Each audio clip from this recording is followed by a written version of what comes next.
I heard good things about Pac Man World 2 and the remake of Pac Man World, but I never got around to playing either of them until today with Pac Man World 2 Repac, a remake that adds even more to the game than just updating the graphics.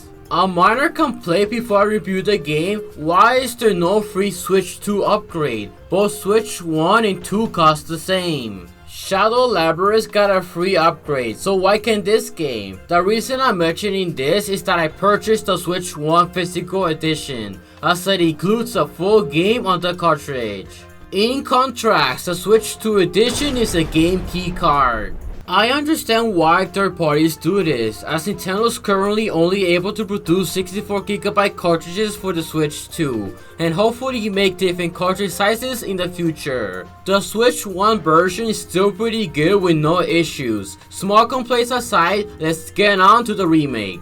The game itself underwent a similar transformation to the original world, with every character featuring the same design and added voice acting specifically for this game. The voice actor who originally voiced Pac-Man returns to voice him after World 3. It's a good thing that he's back because his voice captures the charismatic and playful attitude of Pac-Man. Excuse me. Can't go adventuring hungry. How about a quick snack? The rest of the voice acting isn't bad and does its job decently. Now then, you four, bring that accursed golden fruit and follow me. Don't keep me waiting.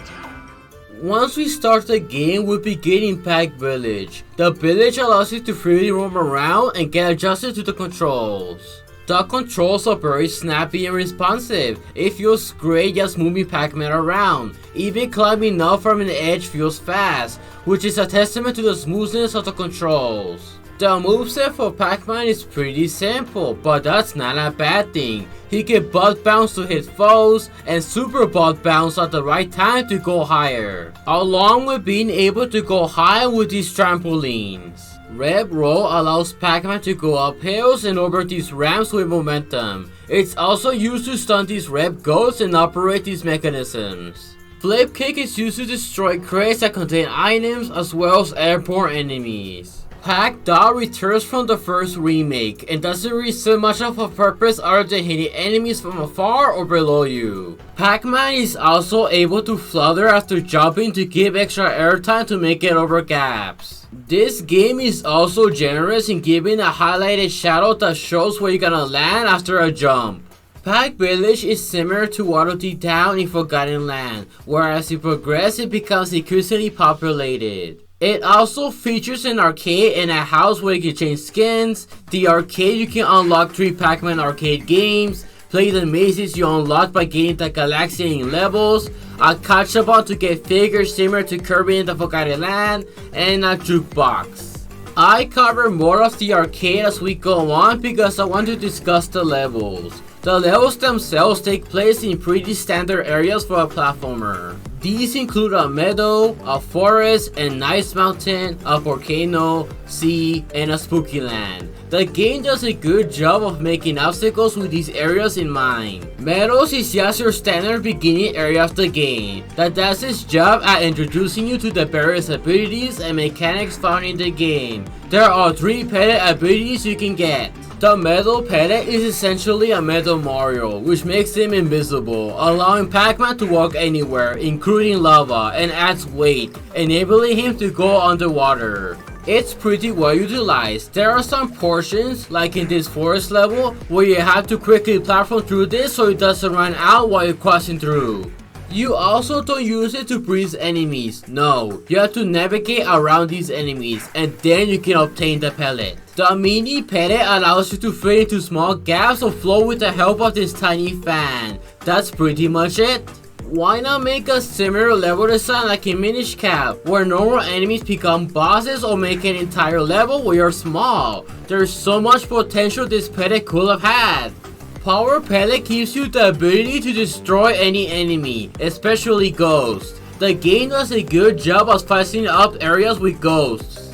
Depending on the area, ghosts can throw snowballs or spells at you with their goofy outfits they have. There are also conditions and terrain you have to deal with when it comes to getting the pellet.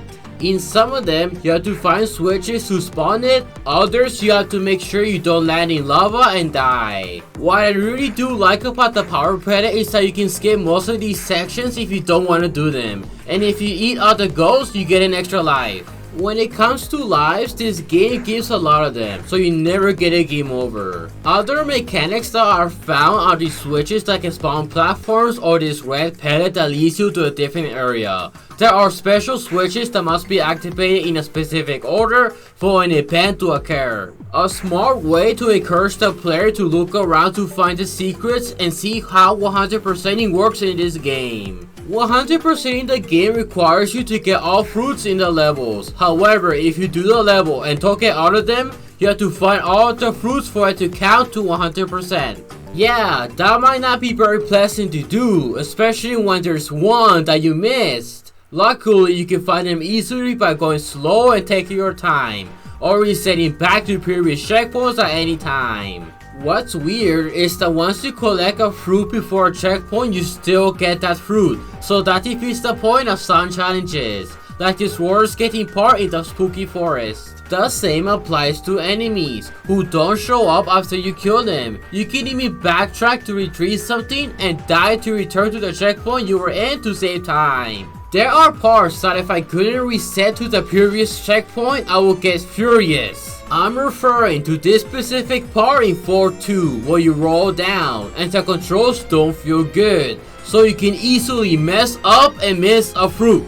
Fruits also unlock chests that include Galaxians, extra lives, and figures. Galaxians unlock mazes based on the areas of the game. These mazes have pretty aggressive goals and obstacles that get in your way if you don't use the power pellet.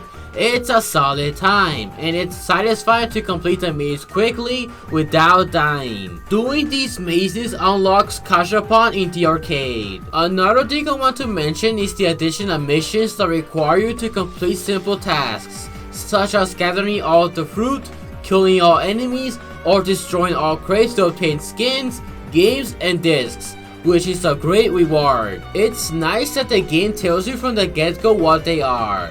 Most of the difficulty in this game came from completing these missions, as some of them were annoying to do, particularly in World 4-2, where one of the missions is to avoid falling off any slope at all. You all know how much fun that will be. Then there's this mission in World 4-1 where you can't hang on to edges at all, forcing you to play the level differently. I really like this and wish the game did this more often. After you finish the level, there is a time trial you can do. In here, you grab these stopwatches that take away time when you beat the level. They vary the time they take away, hence, it's good that the game encourages you to look around for them, cause you're more guaranteed to get gold by doing that over rushing the level without getting any. I personally found some of the levels to be more enjoyable in time trials because of how satisfying it was to beat them quickly. The forest area is fun, featuring teasing obstacles to avoid, including saws and burning flames, as well as bouncing on trampolines, climbing trees, and rolling on ramps to reach new areas. Ice Mountain is the best world in the game. You must climb up the mountain while navigating icy terrain and crossing water. Run from this giant snowball that I found to be pretty fair, and finally ice skate. The controls for ice skating are quite smooth. You can easily control your speed, and if there's too much going on, you can slow down and wait for it to clear. The volcano level is a bit more frustrating, but that's only due to the missions I have to complete in some of them. Otherwise, it does have interesting level design. You hang on these edges and make your way over there while you jump into the other edges at the right time. Use metal to get through lava, hurry up to this part where lava is rising, and stay in this pillar while it moves. The ocean levels are good. I like how the controls are for swimming. You can still kick, and instead of the red roll, you can super dolphin kick to get through tough winds or go faster. To go up or down, you press R or CR. The first underwater level is a standard water level, where you explore for fruits and other items. The second level though, you have to hide from sharks in these holes. The third level and the boss fight have you driving a submarine. You shoot the ghosts and avoid mines while going through some ruins. You at least get power-ups, such as homing missiles to deal with the ghosts more easily. The submarine can also barrel roll left or right, and while it's doing so, it becomes invisible. I will complain about this, but it doesn't last long, and if you miss any fruits, you can reset back to the previous checkpoint. Spooky's Land's levels are goated. I love the roller skating controls for the first stage. They are similar to the ice skating controls. While roller skating, you jump off and on these rails Sonic style. It's pretty satisfying to breeze through this level, and I have zero complaints. The next level adds puzzles to the game by having you hit the switches in the mazes to clear your path to secrets or progress. You can zoom in or out, which is a nice feature. The level after that has you dealing with an evil tree that eventually has its roots hit you while going through obstacles. You can wait for the roots to attack, so you can quickly hit them and pass by without any problem. The obstacles for this level include a platform that disappears quickly, thin ground, and spikes. The music for all levels is pretty good. They sound the same but with different instruments, and that's not a bad thing. It makes it stand out from other games.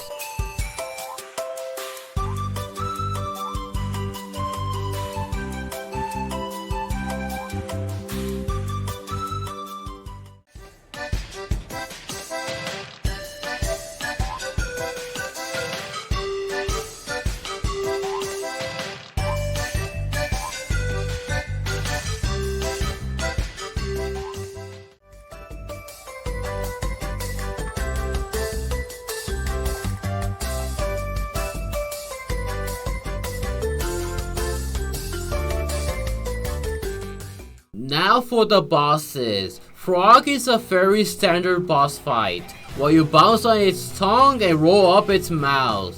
Owl is pretty interesting. He throws feathers at you in different patterns, and in his second phase he will shoot lasers at you if you don't red roll out of his sight. Bear is a fun one. The first part has you ice skating while you run from an avalanche, while your bombs and icicles are dropped. The second phase involves dodging bomb strikes and then kicking the ball back to them. The final phase is the same, but they shoot lasers, and you have to continuously hit the ball at the bear until they take a hit. Spider has this cool concert theme. They shoot music notes at you along with webs and flames while you hit the number switches. Shark is kind of annoying. Why does this part exist? You literally were doing this in the last level. The boss itself has 3 phases. The first phase involves shooting the 4 turrets that fire missiles at you, and while that happens, he will sometimes swing his tail at you. The second phase has you shooting this part while mines and missiles are thrown at you. Then once that's done, you shoot his head. The final phase takes place inside the shark. In this phase, you must shoot the red spot while avoiding the lasers. You are under a time limit, so you have to hurry. This part is the only one I find interesting because it's not particularly annoying, and it's actually more engaging compared to the other parts. Spooky's boss fight is solid. He starts with spawning enemies, throwing fireballs, and spawning lightning. All you have to do in this part is hit him with your kick. After that, he makes fakes that do everything he does, but also do this special electric circle you have to dodge. Once you defeat him there, he grows larger and starts punching the ground, creating shockwaves. He also creates much harder lightning patterns for you to avoid. To hit him, he spawns these platforms that test your timing for the big bald bounce. Overall, it's a good boss fight that does require caution. You will think that's it for this game, but it surprises in a good way. There is a post-game that features harder versions of some levels and bosses. Poison is added as an obstacle for the Meadows level along with the TNT barrel enemies that try to explode on you. Forest is just a harder version of the first level, with wind being added as something you have to keep in mind while traversing the level. Ice Mountain is a more challenging version of the ice skating level, featuring electricity poles with different patterns each time they activate. Volcano doesn't really do much with its remake second level other than adding these totem statues that spit fire. Ocean adds more pig sharks to the level and these things that shoot stuff at you. The final remix level is the final level in the spooky world, which has you balancing on seesaws while jumping over spikes. It also speeds up these gears, and the skeletons have more armor. I liked all the levels, and I found all of them to be pretty fair and did a decent job of changing things up. The bosses themselves have new movesets. Frog is faster, and you can't bug bounce on him in the first part unless you're lucky. You have to make him eat one of the TNT barrel enemies. He also throws poison that covers the ground in his second phase. Owl pushes you back with his wind in his first and second phase, making sure you either hang on to the edge or stay near him to have space in the back to dodge.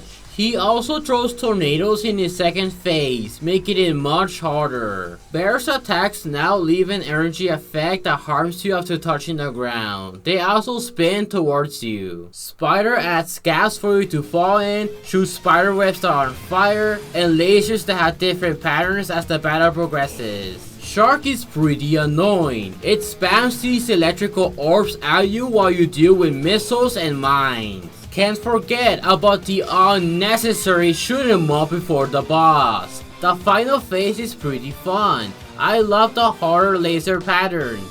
The rematch against Spooky is harder with less ground for you, and that's pretty much the only difference. We then get a rematch boss fight against Tugman. He's a pretty solid boss fight. You dodge his bullets, rockets, aerial attacks, and this explosion. To hit him, you have to use a pellet or time a kick right so you don't get hit. In his final phase, you have to destroy these generators protecting him while he attacks you with his axe by drawing it or trying to hit you. Now you may be asking, what do you get for 100% in the game? First off, good luck getting all the gachapons. There's a lot you have to get, and you need at least over 500 coins, which means you have to grind for coins. Yay! It doesn't help that you have to get lucky to get the one gachapon you need from their group. There is no buying it with a specific currency, like in Forgotten Land. You have to get lucky. Thankfully, you can get your coins back if you already got the gachapon. Obtaining all of the gachapons, however, yields nothing, and all you can do is decorate the village with them. The same applies to completing all missions, achieving gold in time trials, and collecting all of the fruits in every level, which is unfortunate. It's not a big deal though. With that in mind, Pac Man World 2 Repac took me 35 hours to 100%.